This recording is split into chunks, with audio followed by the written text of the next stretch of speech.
അപ്പോൾ mark Twain ഈ പേര് കേൾക്കുമ്പോഴേ നമ്മുടെയൊക്കെ മനസ്സിലേക്ക് വരുന്നതെന്താ? Tom സോയറും Huckleberry ഫിന്നുമൊക്കെയാണല്ലേ. പക്ഷേ ഇന്ന് നമ്മൾ സംസാരിക്കാൻ പോകുന്നത് അദ്ദേഹത്തിന്റെ അത്രയൊന്നും പോപ്പുലർ അല്ലാത്ത, എന്നാൽ വളരെ ഇരുണ്ടതും ഒരുപാട് ചിന്തിപ്പിക്കുന്നതുമായ ഒരു അവസാന കൃതിയെക്കുറിച്ചാണ്. ഒന്നാലോചിച്ചു നോക്കൂ, അമേരിക്കയെ മുഴുവൻ തമാശ പറഞ്ഞ് ചിരിപ്പിച്ച ആ വലിയ എഴുത്തുകാരൻ അദ്ദേഹത്തിന്റെ ജീവിതത്തിന്റെ അവസാനകാലത്ത് എഴുതിയ ഒരു പുസ്തകം. അതിൽ തമാശയുടെ ഒരു തരി പോലുമില്ല. ആ ഒരു കോൺട്രാസ്റ്റ് തന്നെയാണ് ഈ പുസ്തകത്തിലേക്ക് നമ്മളെ ആദ്യം ആകർഷിക്കുന്നത്. ശരി, അപ്പം നമുക്ക് ഈ പുസ്തകത്തിന്റെ ഉള്ളിലേക്ക് കടക്കാം.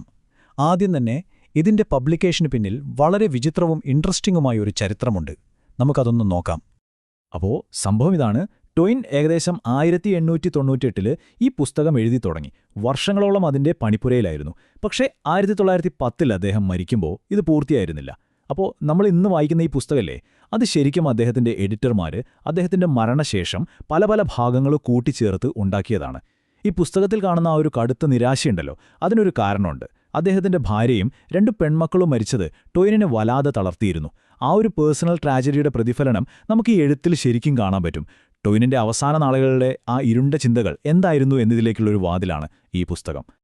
ഓക്കെ, ഇനി നമുക്ക് കഥയുടെ സെറ്റിംഗിലേക്ക് വരാം. അതൊരു മനോഹരമായ, വളരെ നിഷ്കളങ്കമായൊരു ലോകമാണ്. പക്ഷേ അധികം വൈകാതെ തകർന്ന് തരിപ്പണമാകാൻ പോകുന്നൊരു ലോകം. കഥ നടക്കുന്നത് ഓസ്ട്രേലിയയിലെ എസൽഡോർഫ് എന്ന് പറയുന്നൊരു ഗ്രാമത്തിലാണ്. നമ്മുടെ കഥാനായകൻ തിയോഡോർ, അവനും അവന്റെ കൂട്ടുകാരും. അവരുടെ ലോകമെന്ന് പറയുന്നത് അന്ധവിശ്വാസങ്ങളും കൊച്ചു കൊച്ചു സാഹസികതകളും പിന്നെ വിശ്വാസങ്ങളുമൊക്കെ നിറഞ്ഞ ഒന്നായിരുന്നു. പുറം ലോകമായിട്ടൊന്നും വലിയ ബന്ധമൊന്നുമില്ലാത്ത ഒരുതരം ഒറ്റപ്പെട്ട ശാന്തമായ ഒരു സ്ഥലം.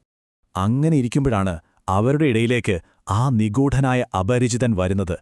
പുള്ളി വന്നിട്ട് ഓരോ അസാധാരണ കാര്യങ്ങൾ ചെയ്യാൻ തുടങ്ങി.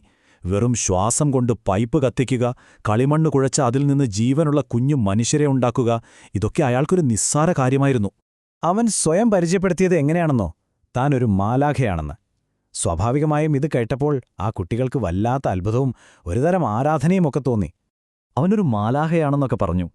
പക്ഷേ എന്തായിരുന്നു അവന്റെ ശരിക്കുള്ള പേര്? ആ ചോദ്യത്തിന് കിട്ടുന്ന ഉത്തരം ഈ കഥയെ മുഴുവനായി മാറ്റിമറിക്കാൻ പോവുകയായിരുന്നു.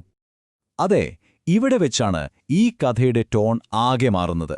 അതുവരെ ഒരു കുട്ടികളുടെ അഡ്വഞ്ചർ കഥ പോലെ പോയിരുന്ന സംഭവം പെട്ടെന്ന് വളരെ ഡാർക്കായൊരു ഫിലോസഫിയിലേക്ക് വഴിമാറുകയാണ്. അവൻ ആ പേര് പറഞ്ഞു, സത്താൻ. ആ ഒരൊറ്റ വാക്ക് മാത്രം മതിയായിരുന്നു അവിടത്തെ നിശബ്ദതയെ കീറുമുറിച്ചാൻ. അപ്പോൾ ഒരു മിനിറ്റ്, സത്താനെ കേൾക്കുമ്പോൾ നമ്മൾ വിചാരിക്കുന്ന ആ ബൈബിളിലെ ചെകുത്താനല്ല ഇത്.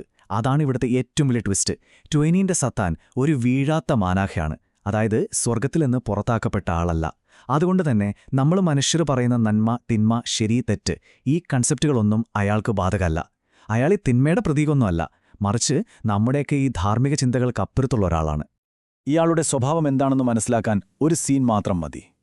അവൻ കളിമണ്ണുകൊണ്ട് ഒരു ചെറിയ കോട്ടയുണ്ടാക്കി. അതിനകത്ത് ജീവനുള്ള 500 കുഞ്ഞുമനുഷ്യരെയും സൃഷ്ടിച്ചു. എന്നിട്ടോ ഒരു കൊടുങ്കാറ്റുണ്ടാക്കി ഒരു ദയയുമില്ലാതെ അതെല്ലാം തകർത്തുകളഞ്ഞു.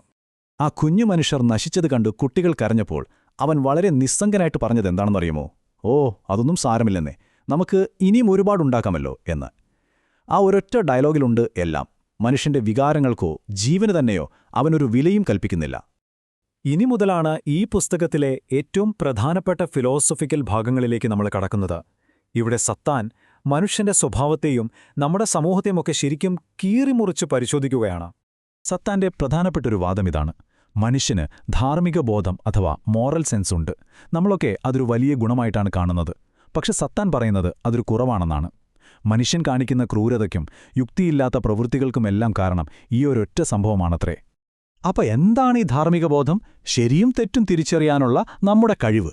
പക്ഷെ അതിൻ്റെ ഒരു പ്രശ്നം എന്താന്ന് വെച്ചാൽ, ഇത് കാരണം മനുഷ്യൻ അറിഞ്ഞുകൊണ്ട് തന്നെ തെറ്റ് തിരഞ്ഞെടുക്കാൻ പറ്റുന്നു. മൃഗങ്ങൾക്കതിനെ കഴിയില്ല. അവ അതിൻ്റെ ഇൻസ്റ്റിങ്ക്റ്റ് അനുസരിച്ച് ജീവിക്കുന്നു, അത്രമാത്രം. മനുഷ്യനും താനും തമ്മിലുള്ള ആ ഒരു വലിയ അകലം കാണിക്കാൻ അവനൊരു ഉദാഹരണം പറയുന്നുണ്ട്. ഒരു ആനയ്ക്ക് അതിൻ്റെ വഴിയിൽ കാണുന്ന ഒരു ചെറിയ ചിലന്തിയെക്കുറിച്ച് എന്തു തോന്നാനാണ്? ഒരു താൽപ്പര്യവുമില്ല. അതുപോലെയാണ് സത്താനും മനുഷ്യൻ, ഒരു വിലയുമില്ല. സത്താന്റെ അഭിപ്രായത്തിൽ നമ്മൾ വിചാരിക്കുന്ന പോലെ ഫ്രീ വിൽ അഥവാ സ്വന്തമായി തീരുമാനമെടുക്കാനുള്ള കഴിവൊന്നും മനുഷ്യനില്ല.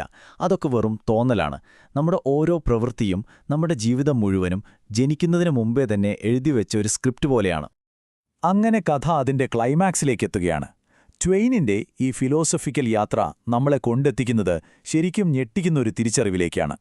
അവസാനം സത്താൻ തന്റെ ഏറ്റവും വലിയ, ഏറ്റവും ഗഹനമായ പാഠം തിയോഡോറിനു മുന്നിൽ വെളിപ്പെടുത്തുകയാണ്. ഈ പുസ്തകത്തിന്റെ മുഴുവൻ സത്തും ഈ വാക്കുകളിലുണ്ട്.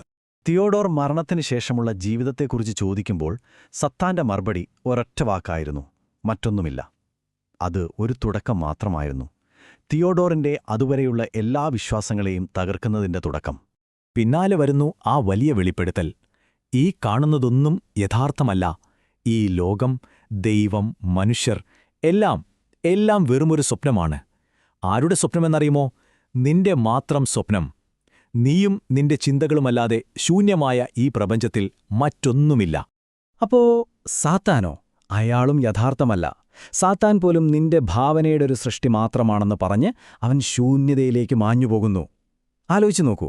ആ ഞെട്ടിക്കുന്ന തിരിച്ചറിവിൽ നമ്മുടെ കഥാനായകൻ ആ പ്രപഞ്ചത്തിൽ ഒറ്റയ്ക്കാവുകയാണ്. പോകുന്നതിനു മുൻപ് സത്താൻ അവസാനമായൊരു ഉപദേശം കൊടുക്കുന്നുണ്ട്: മറ്റു സ്വപ്നങ്ങൾ കാണുക, ഇതിലും നല്ല സ്വപ്നങ്ങൾ. എന്നിട്ടവൻ അപ്രത്യക്ഷനാകുന്നു. ആ ചോദ്യം ഈ പുസ്തകം നമ്മളോടും ചോദിക്കുകയാണ്. നമ്മുടെ ഈ യാഥാർത്ഥ്യമെന്നത് നമ്മുടെ ചിന്തകൾ മാത്രമാണെങ്കിൽ ഇതിലും മികച്ചൊരു ലോകം, ഇതിലും മികച്ചൊരു സ്വപ്നം കാണാൻ നമുക്ക് കഴിയുമോ?